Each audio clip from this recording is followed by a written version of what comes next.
At 19, Lamine Yamal has already reached places most footballers never touch, and he got there before his own life had time to catch up.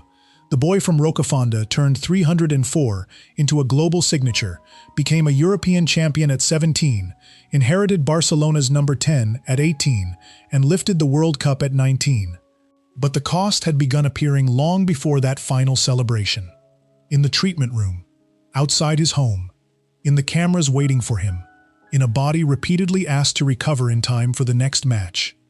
At 18, Yamal put the contradiction into words himself. "I do believe that I'll never be a normal 18-year-old. That may be the hardest truth behind all the trophies. Football gave him the future before it gave him the time to grow into it." The concrete court in Rocafonda did not look like the beginning of a global career. It was small, hard under the feet, surrounded by the ordinary rhythm of a working neighborhood in Mataró, where children played close enough to the walls for every touch of the ball to feel immediate. Lamine Yamal was born on July 13, 2007, in Espluga de Llobregat, to a Moroccan father, Munir Nasraoui, and an Equatorial Guinean mother, Sheila Ibana. His parents separated while he was still very young, and both sides of the family remained part of the life that formed around him. Rocafonda gave him another identity that would stay long after cameras arrived: 304, the final digits associated with the postal code of the neighborhood. Years later, those numbers would appear on his boots and in his celebrations. Back then, they belonged to apartment blocks, familiar faces, a small court, and a child who loved the feeling of beating a defender cleanly enough to make the people watching from the side rise to their feet. The sound was simple: shoes scraping concrete, a ball struck against a wall, voices close enough to hear without microphones. Before stadiums knew his name, a few people beside a neighborhood court already knew when to stand. At La Torreta, the pattern became harder to miss. Inocente Diaz remembered the autumn afternoon when the 4-year-old arrived to be registered with the club. Some children cried, some became distracted by the surface, some wandered toward whatever caught their attention. Yamal wanted the ball. When practice ended, the adults gathered equipment and called the children in, but he kept lingering on the field. Diaz remembered it plainly. He didn't want to leave the pitch. There were also the less romantic parts of youth football, the parts sporting families recognize immediately. Parents worked. Weekends were complicated. Rides had to be arranged. Leo Jordanella, Diaz, and other adults around the team sometimes helped get Yamal to training or matches when his parents could not take him. A small bag went into the back of a car. A boy climbed in. On some of those drives, Diaz and Yamal talked about Barcelona players and the club's results despite the decades between them. The conversation made the journey ordinary. Football on the radio, football in the boy's head, another training session waiting at the other end. And then came another field, another return home, another weekend shaped around work and practice. The importance lived in repetition. Training still started on time. Someone still had to collect him. Boots still had to be found. A bag still had to be packed, and the child still had to show up. Talent did not excuse him from correction. Jordanella later recalled that one of the hardest early lessons was teaching Yamal to release the ball. His instinct was to dribble again, take on another player, solve the problem himself. So the coach sometimes put him on the bench. The gifted child had to watch before he could return and change the match. The lesson was deeply sporting. Skill had to live inside discipline, and a team could not depend on one player keeping the ball forever. Around him were parents working ordinary schedules, coaches giving rides, neighbors watching from the edge of a concrete court, and adults insisting that ability still required habits. By the time Barcelona began drawing him deeper into its system, the most important foundations had already been laid in smaller places. The ball would move to better grass, the crowds would grow, time would begin moving much faster. The shirt carried the number 41. Around it were men who had already spent years inside professional football, players accustomed to stadium tunnels, tactical meetings, recovery schedules, cameras, and the peculiar quiet that comes before a major match. Lamine Yamal was still 15. Barcelona had brought him into its youth structure years earlier, and his progress through La Masia began separating him from players who were technically his own age. Coaches moved him forward. Training demanded more. The distance between youth football and the first team narrowed until Xavi Hernandez invited him into sessions with senior professionals. Xavi became important at the final doorway, though the player arriving there had already been shaped by years of coaches before him. What changed was scale. A mistake in a youth match could fade by Monday. A touch in a first-team session was seen by men fighting for places, trophies, contracts, and careers. Yamal entered that room before most teenagers had finished deciding who they were away from sport. On April 29, 2023, Barcelona were facing Real Betis when Xavi called him toward the touchline. Yamal stepped onto the field at Camp Nou at 15 years, 9 months, and 16 days old. The number 41 on his back belonged more naturally to a squad sheet than to club mythology, and perhaps that made the sight more striking. A teenager stood among adult professionals under floodlights he had spent years approaching from the other side of an academy system. Yamal later spoke about the nerves and the mixture of emotions surrounding the appearance, while Xavi's instruction was direct: enter the match and play the way he normally played. For those minutes, professional football stopped being a place he trained near and became the place beneath his boots. When the final whistle came, the age record followed. Yet the detail that best captured the new life arrived the following morning. Yamal returned to Ciutat Esportiva for recovery work with the first team. The historic night had already been placed behind him by routine. Muscles needed attention. Legs needed to recover. The schedule did not pause because a 15-year-old had made history. That rhythm soon became familiar. During 2023-24, the word youngest kept attaching itself to Yamal in different competitions as he started league matches, reached scoring landmarks, appeared in the Champions League, and entered Spain's senior team while still 16. Each record brought another burst of attention, yet inside the working week, the demands stayed ordinary. And tactical instructions still had to be absorbed. Recovery followed matches. A place in the lineup had to be earned again. Older teammates could draw on years of experience when travel accumulated, or a poor performance followed them home. Yamal was learning those lessons in real time, while the public increasingly treated him as evidence of football's future. By the end of the season, the question had changed. People were asking less often whether he was old enough to belong. They were beginning to expect him to decide games. That expectation followed him into the summer, where the stadiums remained enormous, but the shirt changed from Barcelona to Spain. The ball arrived on the right side against France, with a defender between Lamine Yamal and the goal. Spain were in a European Championship semi-final, the kind of match where experienced players often simplify everything because one mistake can decide an entire summer. Yamal moved the ball onto his left foot, found a fraction of space, and struck. The shot bent beyond the goalkeeper and found the inside of the goal. Only after the stadium had reacted did the number become unavoidable. 16 years, 362 days. Euro 2024 had already made him the youngest player to appear in the tournament, but this was different. A semi-final had tightened around Spain, and the teenager had changed it with one movement. The finish looked calm, the crowd did not. For a few seconds, the noise seemed to carry the image all the way back to Rocafonda, where the first reward for a dribble had once been only a handful of people getting up from a wall to watch. The final against England came one day after Yamal turned 17. Spain won 2-1, and he left Germany as a European champion and the tournament's young player of the tournament.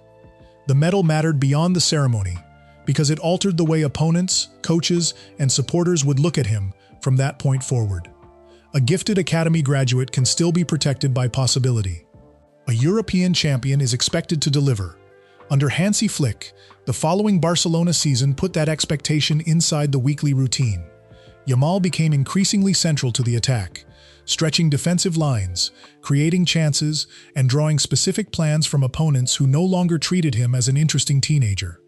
By the end of 2024-25, he had produced 18 goals and 21 assists across competitions. Those numbers mattered less as a list than as evidence of a change. Barcelona were building important possessions around him, and defenders were adjusting their shape before the ball even reached his side. In May 27, 2025, Barcelona announced a contract extending his stay through June 2031. For an established veteran, 6 more years can feel like security. For someone who had only recently turned 17, it placed a long institutional future around a body and life still developing. The public picture remained dazzling. Packed grounds, medals, replayed goals, defenders retreating when he received the ball near the touchline. Inside the training complex, the work stayed repetitive. Sprint, recover, travel, train, play, repeat. The rhythm that creates great seasons also consumes ordinary time, and Yamal had entered it earlier than almost anyone around him. By the middle of 2025, Europe no longer needed convincing that he could decide important matches. The applause had become part of his environment. So had the expectation that he would be ready to perform again a few days later. A training pitch can look strangely large when only one player is working on it. While teammates move through full drills, the recovering player follows a different map: controlled running, monitored movements, repeated exercises, a member of the medical staff nearby. For Lamine Yamal, the distance between being needed and being available became one of the hardest realities of his early career. Barcelona wanted him on the right wing. Spain wanted him during international windows. Supporters expected to see his name whenever a team sheet appeared. His body still had to absorb the collisions, accelerations, stops, changes of direction, flights, and recovery cycles of elite football. The first official warnings arrived early.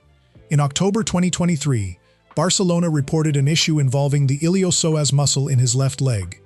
A year later, after international duty with Spain, he returned with a strained left hamstring. By 2025, discomfort around the pubic and pelvic area created another interruption. Each diagnosis was clinical. The daily loss was more ordinary. A player used to measuring a week by matches could suddenly measure it by whether he was allowed to run at full speed. And the tension around his workload became public because Yamal had grown too important for club and country to treat his availability as a small matter. Hansi Flick spoke openly about the need to protect him and raised concerns after an international window in which Yamal had been dealing with pain. Spain coach Luis de la Fuente did not share Flick's public framing. Beneath the disagreement sat one of elite sport's oldest pressures. A club sees the whole season. A national team sees a short window in which qualification or a tournament can turn. Both want the same player. Neither can negotiate directly with muscle and recovery. The wider game was already debating crowded calendars and player welfare, yet those arguments could not change the texture of an ordinary rehabilitation morning. Tape, treatment tables, reduced workloads, individual sessions. The quiet frustration of watching teammates rehearse movements he normally performed with them. The training complex still carried the sounds of a normal football day. Studs on hard flooring, coaches calling instructions, balls struck across grass, while the recovering player worked to a different rhythm. Training is where athletes usually restore control after a poor match. Run harder, repeat the drill, correct the detail. Recovery changes the rules. Progress is measured in smaller permissions. Jog today, accelerate later, test the movement again tomorrow. On April 23, 2026, Barcelona confirmed another injury to the hamstring in Yamal's left leg. Treatment would be conservative, and he would miss the remainder of the club's league season. The medical wording was brief. The consequence was not. The next squad list arrived without his name. Matches continued. The empty space on a team sheet can be a small thing on paper, yet for a player who had become almost automatic in important matches, it changed the shape of the week. Before a decisive Clásico in May, Barcelona's players prepared together, while Yamal worked separately, still recovering. He came to the training ground and encouraged his teammates, but the usual visual relationship had been reversed. The number 10 was present. The player stood outside the main work, close enough to hear the session and far enough to know he could not join it. Barcelona eventually secured the league title, and Yamal was named La Liga Player of the Season after 16 goals and 11 assists in league play. The award created the sharpest contrast of his young career. The season could call him its best player, while his final weeks were spent unable to finish it on the field. Public photographs held trophies and recognition. His working days held individual running, rehabilitation exercises, and the careful testing of a hamstring. Beyond the training complex, the first World Cup of his life was getting closer. The calendar already knew the date. His body still had to answer in its own time. The people who once worried about getting a child to practice began appearing in headlines far beyond football. In August 2024, Only weeks after Spain's European Championship celebration, Lamine Yamal's father, Munir Nasraoui, was hospitalized after a serious incident in Mataró. The details belong to those directly involved. What changed for Yamal was the scale of attention around a family matter. A difficult moment that might once have remained within relatives, neighbors, and local authorities moved through international newsrooms within hours. Years earlier, home life had included ordinary questions about work schedules, rides, and whether someone could get the boy to training. By then, the same surname that filled stadium broadcasts could pull cameras toward people who had never chosen a professional life on the field. The lines of a football pitch were clear. The line around private life had become much harder to see. Yamal described that loss of ordinary space more powerfully than any narrator could. In his 60 Minutes interview, he spoke about leaving home for training while paparazzi waited outside, turning on the television and seeing himself, and walking down the street past children wearing his jersey. Even going out for a drink could mean being stopped. The contrast was almost painfully ordinary. An 18-year-old looking for the kind of hours other teenagers barely notice, while his own face kept meeting him in public. He still looked for simple pieces of youth, video games, time with his younger brother, moments that did not demand a performance. And then he admitted the part that made the scale of his fame difficult to ignore. "I do believe that I'll never be a normal 18-year-old. His personal relationships also became public material. His relationship with Argentine singer Nicki Nicole drew attention in 2025, and when it ended, Yamal publicly confirmed the separation and rejected claims involving another person. That episode belongs here only because even a private decision between two young people now required public clarification. The deeper change had already happened outside his front door. Fame had turned the ordinary act of leaving home into another place where he might have to perform a version of himself for strangers. Yamal has also said that he enjoys fame, which keeps this story honest. Recognition, packed stadiums, and affection from supporters were never simply burdens he wished away. The cost was subtler. A young man could enjoy hearing his name sung and still discover that ordinary anonymity had become almost impossible. His family could sit in the stands of the largest stadiums in the world, watching the same child they once helped get to practice, while knowing their own presence might now be noticed too. On match day, the crowd had a reason to watch every touch. Away from the stadium, attention no longer obeyed a whistle or a boundary line. Football still offered rules, schedules, and a place where the contest ended. Public life did not. When Yamal returned to the field, another kind of exposure waited for him there, one that could be frozen into a score and replayed long after the crowd went home. The scoreboard at Montjuic already carried trouble when Lamine Yamal took the ball near the right touchline. Barcelona were chasing Inter, and the night that marked his 100th appearance for the club had begun with the kind of pressure that stripped celebration from a milestone. 100 matches at 17 was another number for the record books, yet there was little room to admire it. Inter had scored twice. Barcelona needed a response. Yamal received the ball, shifted his weight, carried it toward the edge of the area, and opened his body onto his left foot. The shot curled beyond the goalkeeper and into the far side. For a few seconds, the stadium changed temperature. Teammates ran toward him. Supporters rose. The number 100 suddenly had a picture attached to it. Barcelona fought back to 3-3, and the first leg ended with the tie still balanced. The record remained his. The victory did not. A week later in Milan, there would be 90 minutes, a place in the final, and an opponent that had already shown how little it cared about Barcelona's momentum. San Siro felt different from the beginning on May 6th. The noise rolled down from the stands and stayed heavy against the field. Inter went 2-0 ahead, pushing Barcelona toward elimination. Then the match turned. Eric Garcia scored. Dani Olmo followed. Barcelona kept pressing, asking Inter to survive one more movement, one more run. In the 87th minute, Rafinha struck, and Barcelona were suddenly ahead in the tie. The bench rose. The clock kept moving. 88, 89, 90. At that stage of a semi-final, time becomes almost physical. Players glance toward officials. Clearances feel shorter. Every whistle sounds louder. Barcelona were close enough to Munich that the final could almost be pictured without anyone saying the word. In the 3rd minute of added time, Francesco Acerbi reached a ball inside the area and scored. San Siro erupted in one direction and seemed to fall silent in the other. The players who had been counting down toward the final suddenly had another half hour to survive. Water bottles appeared at the touchline.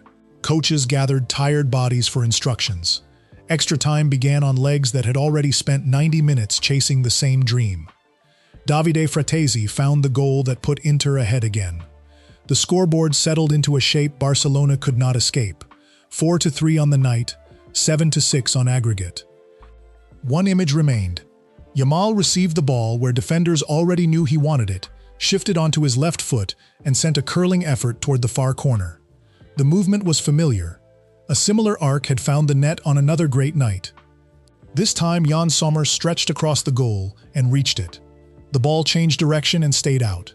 Soon the whistle came, and Inter players ran toward one another, while Barcelona players remained scattered across the grass beneath a scoreboard that would not change again.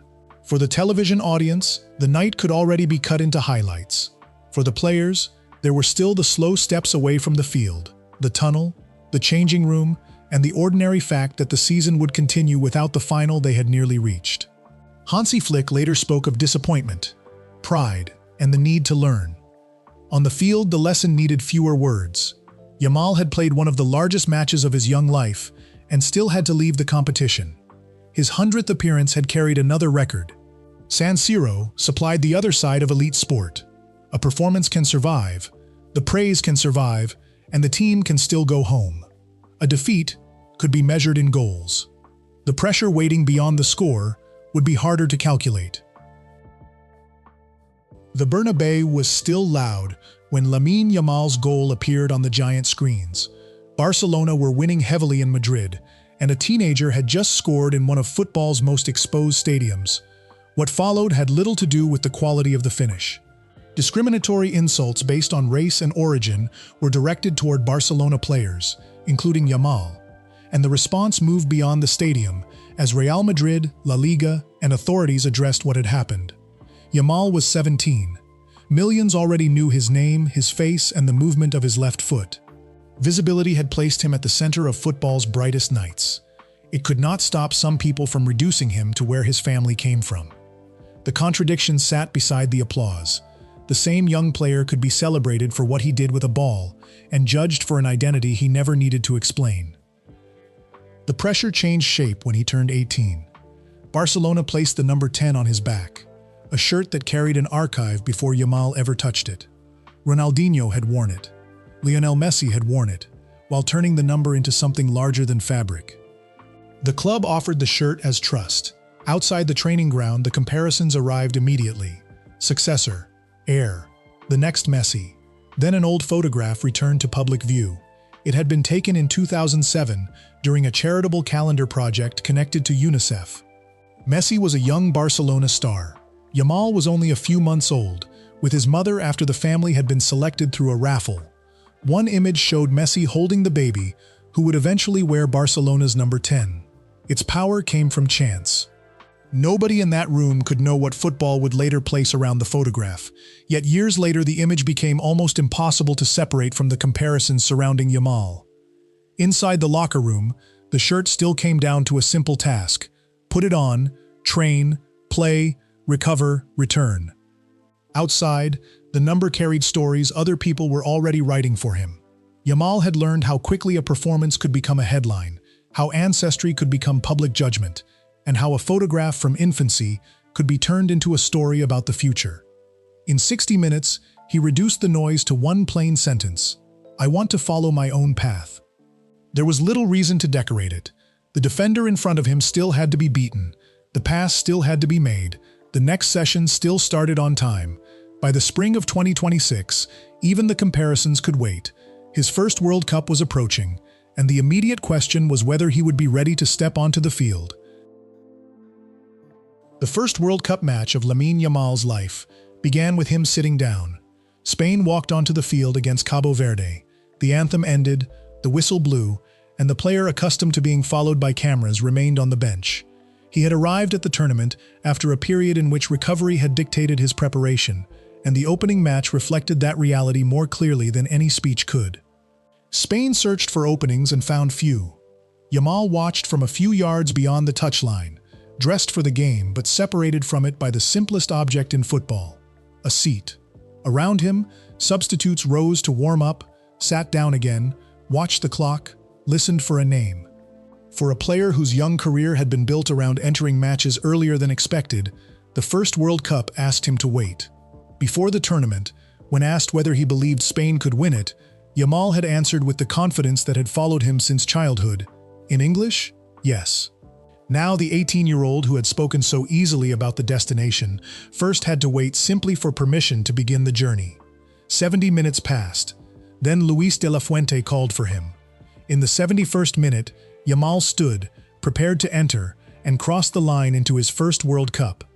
The tempo shifted. He carried the ball toward defenders, created movement, and gave Spain another angle. The goal still did not come. The match ended 0-0. His World Cup debut had started with waiting and ended with the same score that had been on the board when he entered. There was no perfect beginning, only the quieter reality of a young player returning from physical setbacks and learning that even the greatest tournament in football would not move according to his timetable.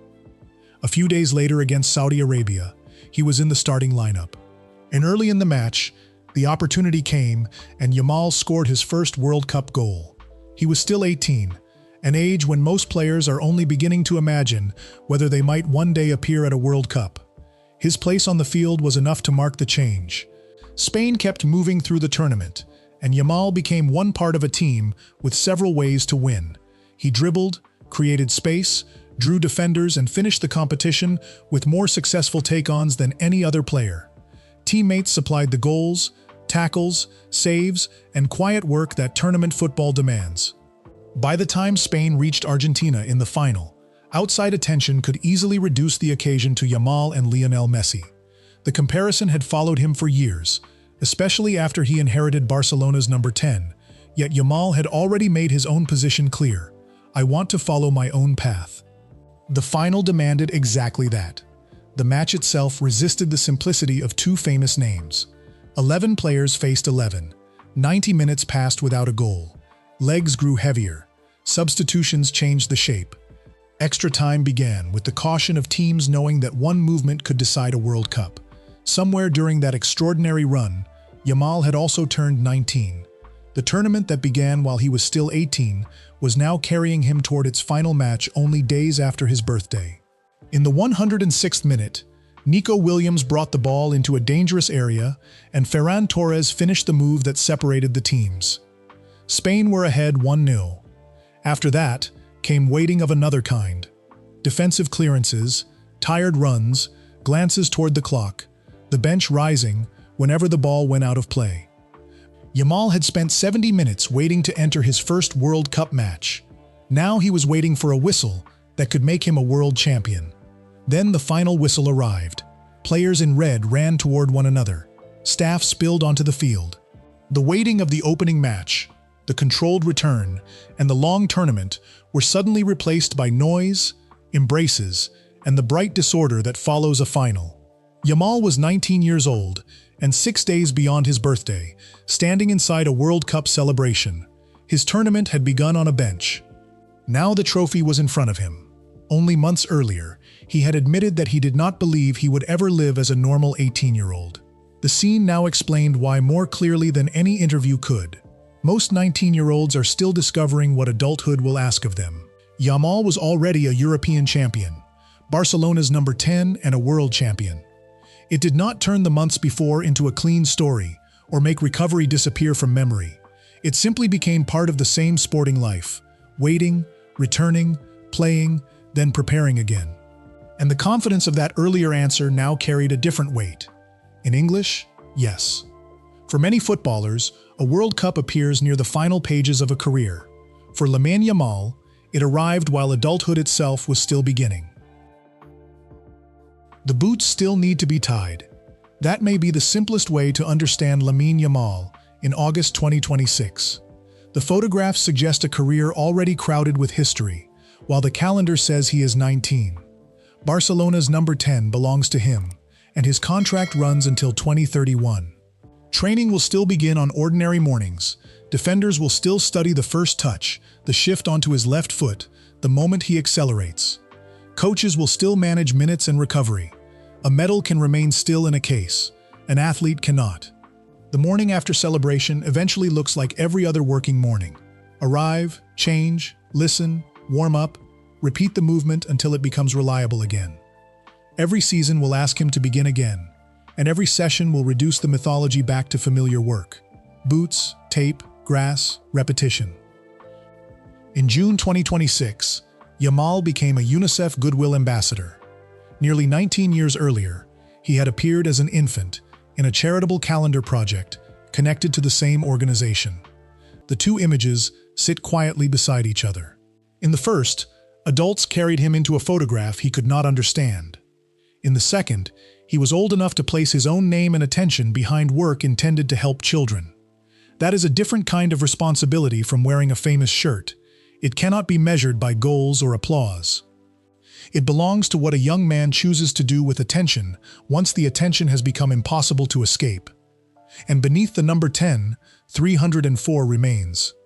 The digits still connect Yamal to the neighborhood where the audience was once small enough to recognize by face. There is no need to explain them again.